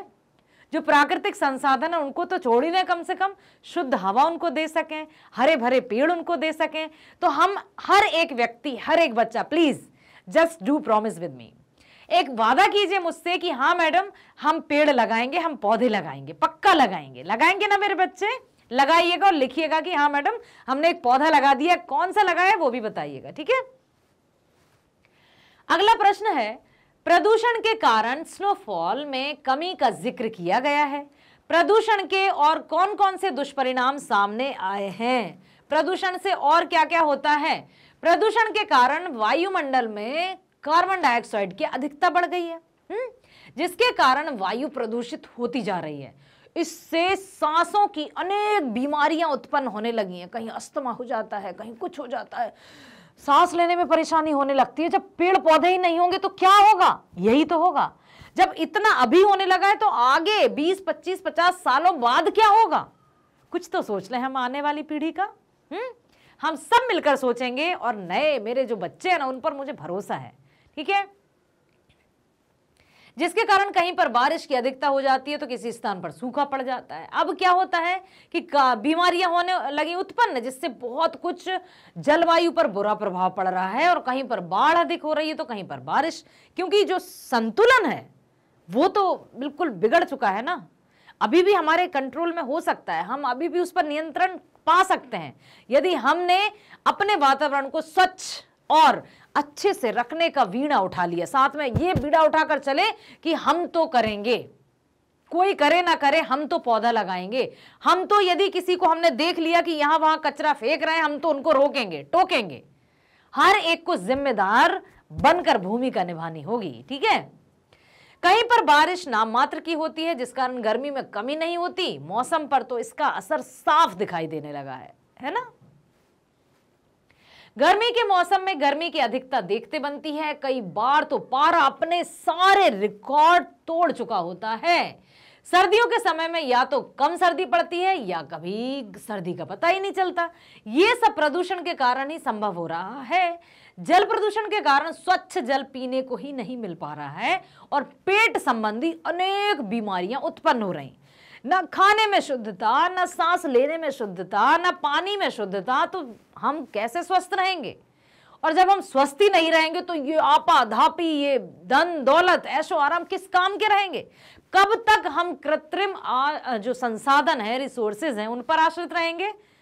प्राकृतिक संसाधन हैं, जो नेचुरल रिसोर्सेज हैं, उनकी हमें रक्षा सुरक्षा करनी होगी। अपने अधिकारों के साथ साथ अपने कर्तव्यों को भी हमें निभाना होगा। हर एक व्यक्ति को, हर एक बच्चे को, हर एक व्यक्ति को, चाहे वो बच्चा हो, युवा हो या बुजुर्ग हो, सबको अपने अपने तरीके से पर्यावरण को सुरक्षित, साफ और स्वच्छ रखने में भूमिका अदा करनी होगी। कटाव पर किसी दुकान का ना होना उसके लिए वरदान है।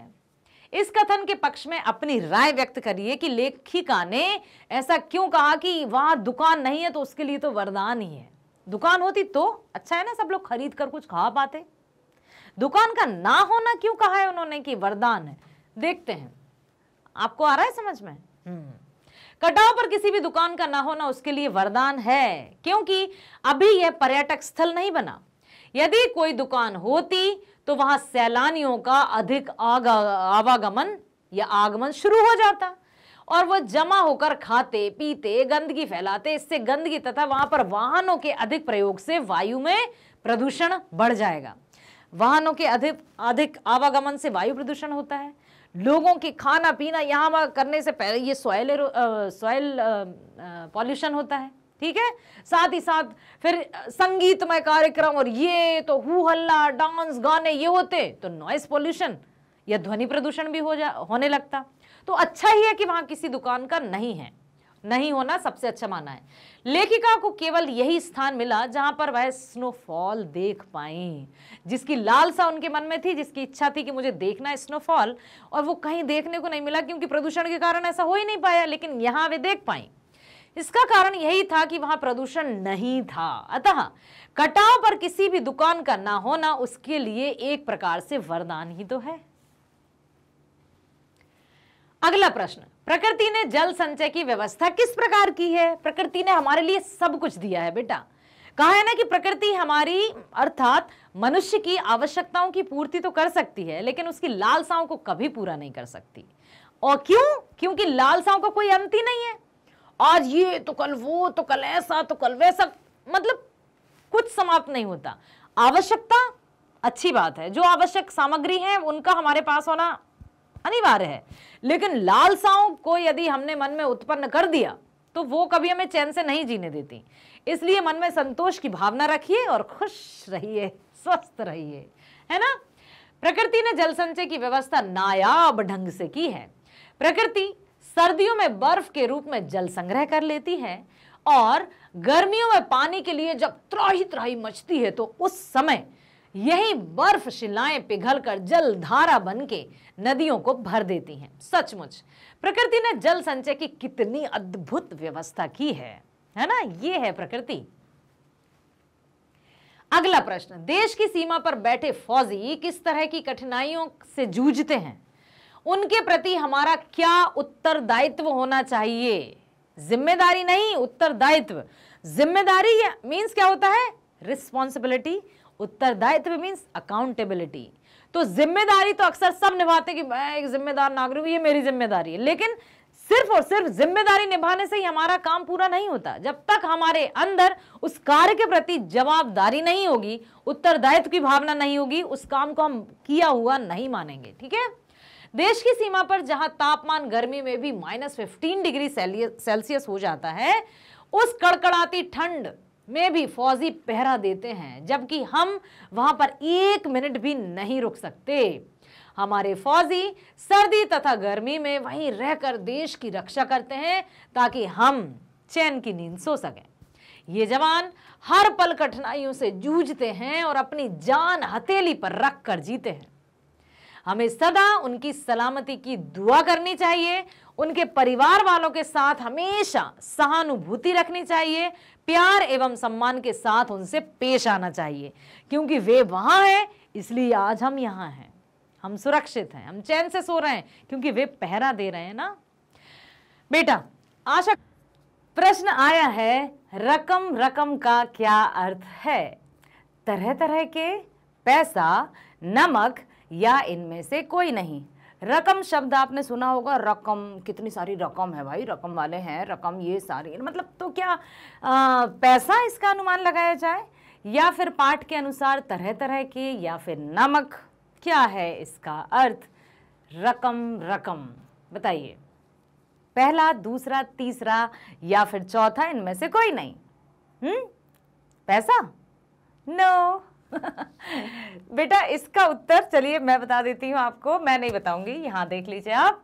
तरह तरह के, रकम रकम के फूल थे वहां पर, तरह तरह के फूल थे, इतना सुंदर, इतनी सुंदर वादियां थी कि लेखिका वहीं पर ऐसा रम गई थी, उन्हें ऐसा लग रहा था कि बस मैं तो यहीं ठहर जाऊं, ऐ वक्त रुक जा, ठहर जा, बस यहीं पर। दूसरा प्रश्न, हिमपात का आनंद लेने की आशा से लेखिका कहां पहुंची थी। लाचुंग, लॉन्गस्टॉक, खेदुम या भेटुला। बड़े अटपटे से नाम लग रहे होंगे ना कि ये कैसे नाम है, लेकिन अब गई भी तो वो वहां थी जिसको स्विट्जरलैंड कहा जा सकता है। उन्होंने कहा था कि इसको स्विट्जरलैंड की संज्ञा भी दी जा सकती है, लेकिन उनकी मित्र जो थी रेणु, उन्होंने क्या कहा, नहीं नहीं नहीं, ये तो स्विट्जरलैंड से भी कहीं अधिक सुंदर है। अब बताइए, हिमपात का आनंद लेने कहाँ गई थी, कहाँ पर पहुंची थी। यदि आपको पता होगा कि कौन कौन से स्थान पर क्या क्या देखा था तो आप तुरंत अनुमान लगा सकते हैं। आइए देखते हैं। यस, लाचुंग, क्योंकि लॉन्ग स्टॉक में तो क्या था, धर्म चक्र था, ऐसा कुछ आपको याद आया। Very good. अगला प्रश्न, मन वृंदावन होने का अर्थ है। कहते हैं ना, मन तो वृंदावन हो गया, या कहते हैं गार्डन गार्डन हो गया। गार्डन मतलब वृंदावन, बगीचा, जहां पर श्री कृष्ण और गोपियों का रास हुआ करता था। चलिए, तो मन वृंदावन होने का क्या अर्थ है। वृंदावन की सैर करना, या वृंदावन में मन बस जाना, या ब्रजवासी हो जाना, या फिर अत्यधिक प्रसन्न होना। वृंदावन हो गया मेरा मन, तो कहूंगी मैं तो ना यहां पर आकर मेरा मन तो वृंदावन हो गया। तो क्या हो गया, कैसा हो गया। क्या लग रहा है। अरे वाह, चौथा लग रहा है आपको, प्रसन्नचित, अत्यधिक प्रसन्न। चेक करते हैं। वाह, वेरी गुड। आप कह सकते हैं, कहीं जो जगह आपको पसंद आना तो आप कह सकते हैं मेरा मन तो वृंदावन हो गया, है ना, कह सकते हैं आप। ठीक है। अगला प्रश्न, हिमालय की तीसरी सबसे बड़ी चोटी का क्या नाम है। माउंट एवरेस्ट, कंचनजंगा, अन्नपूर्णा या नंदा देवी। बताइए। ना केवल ये पाठ इस पाठ्य पुस्तक में आया है, बल्कि आप तो कहां कहां पढ़ चुके होंगे इसको। जी के, सामान्य ज्ञान में पढ़ा होगा, सामाजिक अध्ययन या सामाजिक विज्ञान में पढ़ा होगा आपने। यस। अब बताइए, हिमालय की तीसरी सबसे बड़ी चोटी कौन सी है। तीसरी, ना पहली ना दूसरी, बल्कि तीसरी। माउंट एवरेस्ट, कंचनजंगा, अन्नपूर्णा या नंदा देवी। जल्दी बताइए, किस चोटी का नाम यहां पर आया है इस पाठ में। यस, कंचनजंगा। ठीक है, याद रखिएगा। Very good. अगला प्रश्न, लेखिका ने किस जंगल में पत्ते तलाशती हुई युवतियां देखी थीं?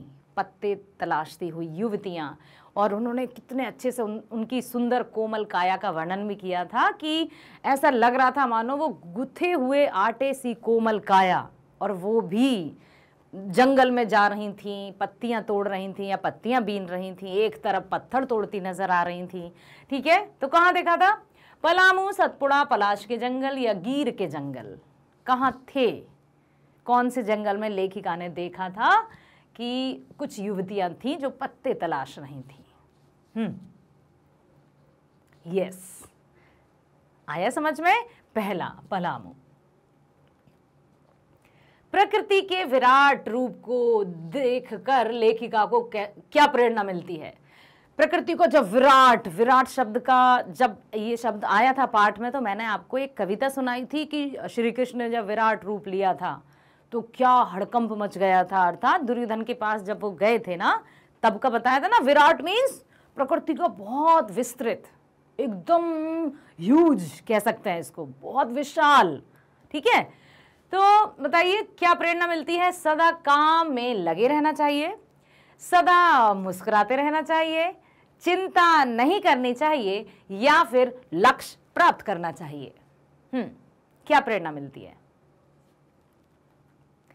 सदा मुस्कुराते रहना चाहिए, क्योंकि मनुष्य जीवन है तो परिस्थितियां कभी हमारे उसमें आएंगी, है ना, कभी हमारे हित में होंगी, कभी हमारे सामने बहुत सारी कठिनाइयां आ सकती हैं, कभी रास्ते में रोड़े रोड़े रोड़े या मुश्किलें आ सकती हैं।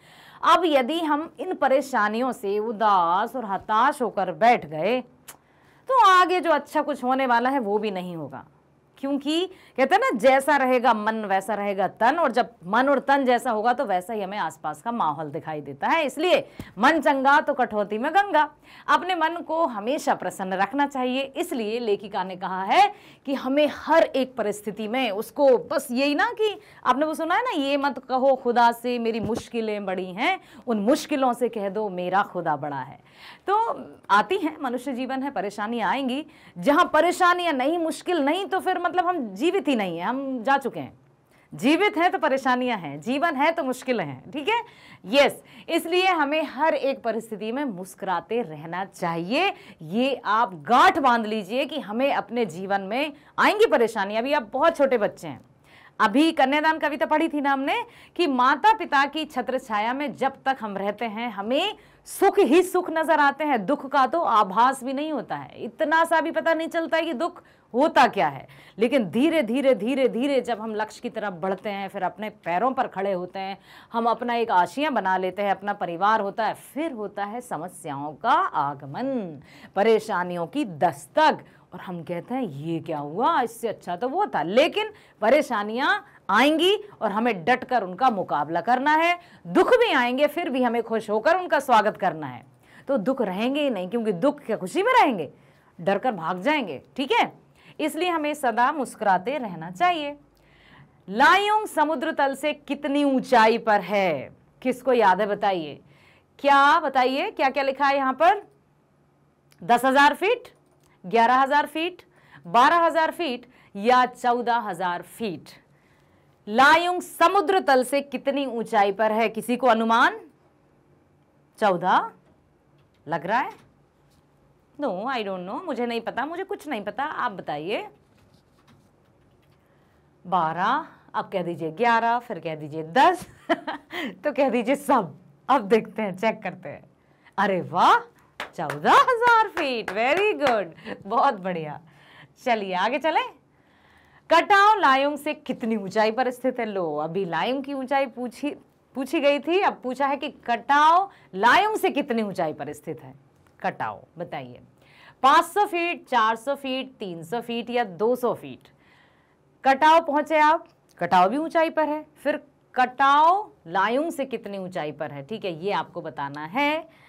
तो 500 फीट। ठीक है, याद रखिएगा, लायुंग समुद्र तल से 14,000 फीट, ठीक है, और कटाव लायुंग से है 500 फीट, याद रखिएगा। युमथांग गैंगटॉक से कितनी दूर है? लेखिका ने कहीं कहीं गैंगटॉक को क्या लिखा है, गंतोक, गंतोक शहर भी लिखा है उन्होंने, है ना। क्षेत्रीय भाषा का प्रयोग किया गया है, तो आप ये ना सोचें कि गंतोक शायद स्पेलिंग एरर हो या गलती से लिखा गया हो, नहीं, लेखिका ने उसको अपनी क्षेत्रीय भाषा में लिखा है ताकि कोई भी जब पढ़े तो आसानी से समझ में आ सके उनको, ठीक है। तो अब बताइए युमथांग गैंगटॉक से कितनी दूर है? 146 किलोमीटर, 148 किलोमीटर, 149 किलोमीटर या 152 किलोमीटर? बताइए। और हिंदी की गिनती याद की आपने? मैंने बताया था 1 पे रा, 2 पे ईस, 3 पे 30, 4 पे 20, 5 पे 1, 6 पे 60, 7 पे तर, 8 पे सी, 9 पे बे, 91, 92, इस तरह से। तो अब बताइए कितनी दूरी पर स्थित है? किसी को कोई अनुमान, किसी कोई अंदाजा? गा लग रहा है 149। बेटा मुझे नहीं पता, आपको बताना है क्योंकि आपसे पूछे जा रहे हैं प्रश्न। वाह, अरे वाह वाह वाह, यूं ही तुक्का मारा था, ये सच में याद था 149। ये गिनती जब हम पढ़ रहे थे, चैप्टर जब रीड कर रहे थे, तब यदि आपने ध्यान दिया है तो बहुत अच्छी बात है, ऐसे ही ध्यान देते रहिए बेटा। कोई भी चैप्टर जब हम पढ़ते हैं तभी यदि हम ध्यान पूर्वक उसको सुन लेंगे, उस पर ध्यान दे देंगे, तो प्रश्नों के उत्तर देते समय हम स्मार्ट बॉय या स्मार्ट गर्ल, स्मार्ट स्टूडेंट कहलाएंगे, ठीक है।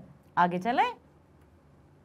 जितेन ने खेदुम को किसका या किनका निवास बताया है? खेदुम देवी देवताओं का, बड़े व्यापारियों का, असुरों का या शापग्रस्त लोगों का? खेदुम को किसका स्थान बताया है? जितेन ने बताया था ना लेखिका को कि ये वो स्थान है जहां पर कौन? देवी देवता रहते हैं, बड़े व्यापारी रहते हैं, असुर रहते हैं या फिर शापग्रस्त लोग रहते हैं। असुर समझते हैं? असुर राक्षस, ठीक है, ओके। क्या लग रहा है आपको? देवी देवताओं का खेदुम, ठीक है। वहां की लोक मान्यताओं के अनुसार ऐसा माना जाता है कि खेदुम देवी देवताओं का स्थान है। आ रहा है ना बेटे समझ में? गुड। लेखिका को मार्ग में सफेद रंग के जो ध्वज दिखाई दिए थे वे किस धर्म से संबंधित थे? श्वेत पताकाएं, बौद्ध धर्म, जैन धर्म, ईसाई धर्म या मुस्लिम धर्म? बौद्ध धर्म। अरे वाह मेरे बच्चों, इस पाठ में बौद्ध धर्म से संबंधित बहुत से प्रश्न आए हैं, इसलिए इसका उत्तर भी हो सकता है कि बौद्ध धर्म हो। और आपने सही कहा, very good, well done, keep it up. आगे चलते हैं। मशगूल शब्द का क्या अर्थ है? बताइए, मशगूल का क्या अर्थ है? मशहूर, व्यस्त, प्रसिद्ध या सुंदर? मशगूल क्या अर्थ है? मशहूर? नो, मशगूल थे, मैं अपनी पुस्तकों के भीतर मशगूल था, या मैं अपने कार्य करने में मशगूल था। व्यस्त लग रहा है, देखते हैं। बहुत सही लग रहा है, आप बहुत सही लगा आपको, very well done. Jiten Norgay की जीप में किसकी तस्वीर लगी हुई थी? अब बताइए, महात्मा गांधी की, दलाई लामा की, महात्मा बुद्ध की या महावीर की? एक तस्वीर लगी हुई थी उनकी जीप में, जो कि हम स्टार्टिंग में पढ़ते हैं, तब आपने सुना है या आपने देखा है पाठ्य पुस्तक में, तो आपको याद होगा दलाई लामा। ओके, ऐसा तो नहीं महात्मा बुद्ध की हो, दलाई लामा की। वाह, वेरी गुड। अगले प्रश्न की तरफ हम चलते हैं। यस, कवि लॉन्गस्टॉक नामक स्थान पर कौन सी हिंदी फिल्म की शूटिंग हुई थी? उन्होंने बहुत अच्छे से बताया था कि यहां पर इस फिल्म की शूटिंग हुई थी। मैडम, कौन सी फिल्म की? गाइड, क्रांति, उपकार या देश प्रेमी? गाइड फिल्म की शूटिंग हुई थी, पक्का? देखें, बहुत सही, वेरी गुड। चलिए तो आगे चलते हैं। लेखिका के ड्राइवर कम गाइड का नाम क्या है? रामदीन, विक्रम थापा, जितेन नार्गे या उत्थापा? कौन थे उनके गाइड? जितेन नार्गे, याद रखिएगा, ड्राइवर भी वही थे, गाइड भी वही थे, नाम था जितेन नार्गे। चेक कर लेते हैं एक बार, ऐसा तो नहीं कि रामदीन हो, विक्रम थापा हो या उत्थापा हो। कौन थे? जितेन नार्गे। ओके, बहुत सही जवाब। अगला प्रश्न, बौद्ध धर्म में किसी बुद्धिस्ट की मृत्यु पर उसकी आत्मा की शांति के लिए कितनी पताकाएं फहराई जाती थीं? कितनी पताकाएं बताइए? 130, 140, 150 या 108? जो श्वेत पताकाएं रहती थीं उनमें कुछ मंत्र भी लिखे होते थे, तो वे संख्या में कितनी होती थी जब किसी बुद्धिस्ट की मृत्यु हो जाती थी? 108? चेक करें। ओके, यस, बहुत सही जवाब दिया आपने। अपने लिए तालियां बजा लीजिए और बहुत बहुत सही आप कर रहे हैं। इसी तरह से ध्यानपूर्वक देखते रहिए प्रश्नों को और उत्तर जल्दी से जल्दी देने का प्रयास कीजिए। बहुत सही बेटा। कंचनजंगा किस पर्वत की चोटी का नाम है?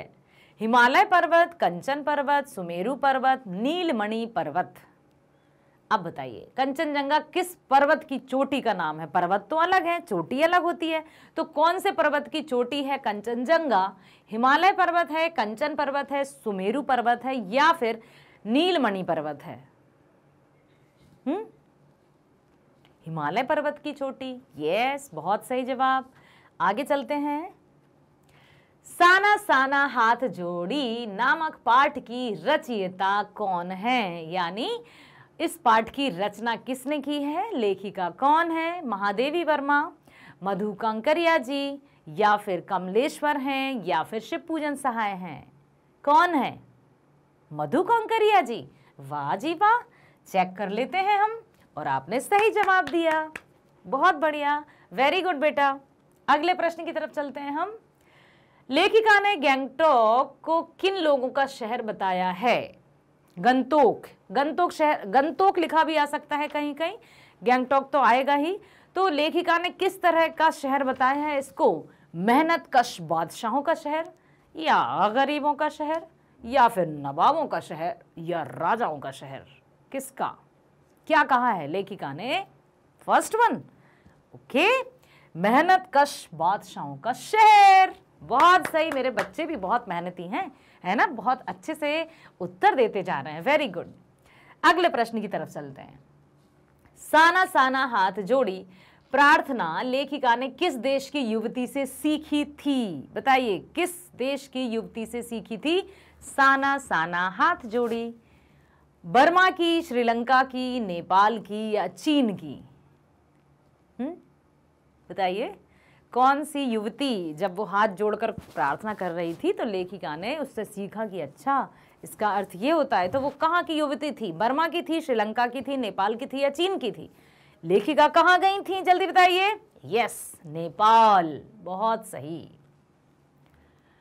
तो ये थे हमारे वस्तुनिष्ठ प्रश्नोत्तर, और आशा करती हूं कि आपने पाठ को बहुत अच्छे से सुना, समझा और एंजॉय भी किया। बेटा, किसी भी चैप्टर की या किसी भी विषय से संबंधित कोई भी वीडियो आपको देखना है, अच्छे से समझना है, ध्यानपूर्वक उसका अध्ययन करना है, तो आप डायरेक्टली उस वीडियो पर क्लिक कर सकते हैं, उस वीडियो पर जा सकते हैं। कैसे जाएंगे मैं बता देती हूँ।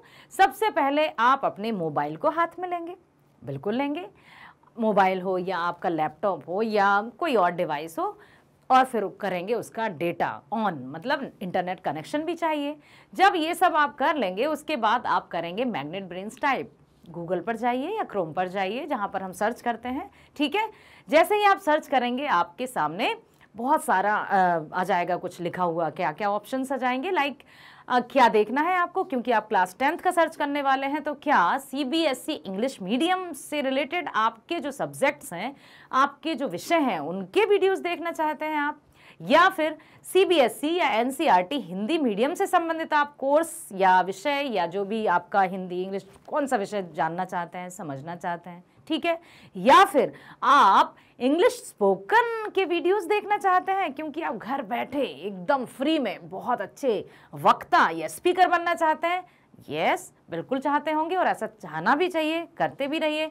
क्या आप प्रतियोगी परीक्षाएं जो होती हैं, जैसे NTSC परीक्षा, ओलंपियाड, इससे संबंधित बेहतरीन वीडियोस देखना चाहते हैं, या यूपी बोर्ड संबंधी वीडियो या उससे संबंधी कुछ जानकारी चाहते हैं?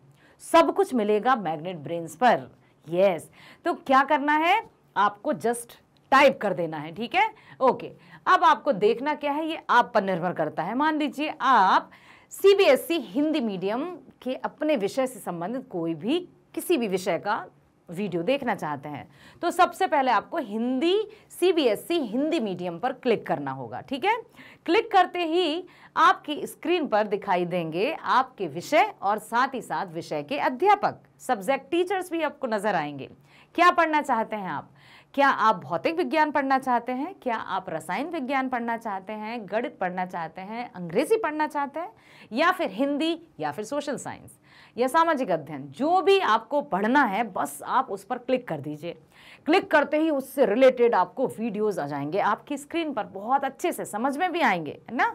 हर एक वीडियो आपके लिए खास तौर से आपके मस्तिष्क या आपका जो माइंड लेवल है उसको ध्यान में रखकर बनाए गए हैं बेटा। ठीक है, ओके। अब आपका कहना है कि मैडम हमें हिंदी के वीडियोस देखना है। ओके, बिल्कुल चाहिए, आइए, स्वागत है आपका। यहाँ पर क्लिक करते ही हिंदी पर आप क्लिक करेंगे। क्लिक करने के साथ ही आपके सामने आ जाएगी स्क्रीन जिसमें सब कुछ होगा। सब कुछ मीन्स हिंदी विषय से संबंधित आपको क्या जानकारी चाहिए। क्या आप संपूर्ण पाठ्यक्रम जानना चाहते हैं या आप किसी एक विषय मीन्स एक पाठ की समरी जानना चाहते हैं, या आप अपनी ही पाठ्य पुस्तक के एनसीईआरटी सॉल्यूशंस जो पाठ्य पुस्तक के पीछे दिए रहते हैं उनका समाधान मीन्स प्रश्न अभ्यास करना चाहते हैं, या आप बहुविकल्पीय प्रश्न जानना चाहते हैं कि किस तरह के बहुविकल्पीय प्रश्न परीक्षाओं में पूछे जा सकते हैं। क्या जानना चाहते हैं? क्या आप प्रश्न करते जाइए, समाधान यहाँ है। ठीक है, तो जो भी आप जानना चाहते हैं बस उस पर हमें क्लिक करना है। ओके, आपका कहना है कि मैडम सबसे पहले हम पाठ्यक्रम जान लें, पाठ्यक्रम के बाद ही हम फिर ये सोचेंगे कि हमें कौन सा पाठ पढ़ना है, कौन सी पाठ्य पुस्तक को पहले चयन करना चाहिए, कौन से प्रश्न हमें पहले पढ़ना चाहिए। बिल्कुल सही सोचा है आपने। तो सबसे पहले हम पाठ्यक्रम पर जाएंगे। ठीक है, पाठ्यक्रम पर आपके क्लिक करते ही आपकी स्क्रीन पर आ जाएंगी आपकी लाली मैडम और साथ ही साथ 4 books. No no no no, घबराइए मत, ये चारों बुक्स आपकी नहीं हैं। आपके स्कूल में यदि कोर्स ए एनसीईआरटी पाठ्यपुस्तक की हम बात कर रहे हैं, यदि कोर्स ए चलता है तो उसमें रहेंगी आपकी 2 पुस्तकें, रहेगी क्षितिज और एक रहेगी कृतिका। ठीक है, इसी तरह से यदि ये आपके स्कूल में कोर्स बी हिंदी पढ़ाई जाती है तो उसमें भी आपकी 2 पुस्तकें रहेंगी, एक रहेगी स्पर्श, दूसरी रहेगी संचयन। तो ये आप पर निर्भर करता है कि आपको क्या, तो इससे अच्छा कि हम संपूर्ण वीडियो को आराम से देख लें, समझ लें। ठीक है, चारों बुक्स के एक एक पाठ, साथ ही साथ उनके लेखकों का नाम, कवियों का नाम और जो भी शीर्षक है, पाठ का टाइटल है, जो भी कविता है, हर एक की संक्षिप्त में जानकारी दी गई है, इंट्रोडक्शन दिया गया है, ताकि आप पाठ का नाम पढ़ते ही यहाँ पर मस्तिष्क में एक फ्रेम आ जाएगा, फ्रेमिंग हो जाएगी कि अच्छा तो इस पाठ में हम ये पढ़ेंगे, ओके इस कविता में हम ये पढ़ेंगे। ठीक है, तो ये आप वीडियो आपके लिए स्पेशली बहुत खास तौर से विशेष रूप से आपके लिए बनाया गया है, तो इसको आप ध्यानपूर्वक देख लेंगे तो आपको पाठ्यक्रम अर्थात सिलेबस से रिलेटेड, सिलेबस से संबंधित कोई भी डाउट नहीं रहेगा। ये मेरा वादा है आपसे। ठीक है, तो इस तरह से आप आराम से वीडियो देख लीजिए और यदि आप वीडियो देख लेते हैं तो यस आप स्मार्टली अपने फ्रेंड से भी कहिए कि देखो जरा मैग्नेट ब्रेन पर जाओ, इतने अच्छे से वीडियो दिखाया है कि बिल्कुल समझ में आ जाएगा, है ना। तो इस तरह से आप अपने फ्रेंड्स में स्मार्ट बन सकते हैं, अपना परिचय दे सकते हैं कि मैंने तो ये किया है, मुझे तो ये पता है। ओके ओके बेटा, तो इस तरह से यहाँ पर आपको संपूर्ण जानकारी दी जाएगी। इसके लिए मैं आपसे हमेशा यही कहूँगी और उम्मीद करती हूँ, मुझे पूर्ण भरोसा है बच्चों पर कि चैनल को अधिक से अधिक लाइक करेंगे, वीडियोस को लाइक करेंगे, शेयर करेंगे, सब्सक्राइब करेंगे, ताकि हमारा और आपका साथ हमेशा के लिए बना रहे।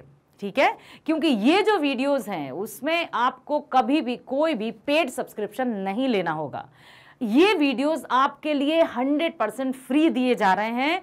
क्लास 6 to 12 की शिक्षा, स्कूल की शिक्षा मैग्नेट ब्रेन्स एकदम फ्री दे रहा है, जो कि सिर्फ आज की बात नहीं है, आप भविष्य में भी कभी भी जब भी आपका मन करेगा आपके आने वाली पीढ़ी भी पढ़ेंगी। यस पढ़ेंगी बेटा। ठीक है, आप अपने जूनियर्स में भी ये बात कर सकते हैं कि हाँ बिल्कुल आप अभी से सब्सक्राइब करके रखिए, ताकि जो भी नए नए वीडियोस अपलोड होंगे तो आपके पास नोटिफिकेशन आ जाता है ना। आप तो बड़े स्मार्ट बच्चे हैं। तो आप लाइक कीजिए, सब्सक्राइब कीजिए, शेयर कीजिए और यूं ही हमारे साथ बने रहिए, क्योंकि हम और आप मिलकर ही एक बहुत कुछ अच्छा करने वाले हैं। क्योंकि आप करेंगे अपने भविष्य का निर्माण और हम करेंगे आपके लिए बेहतर से बेहतरीन बनने की कोशिश। ठीक है, तो बने रहिए हमारे साथ, मिलते हैं नेक्स्ट वीडियो में। तब तक के लिए नमस्कार, गॉड ब्लेस यू ऑल।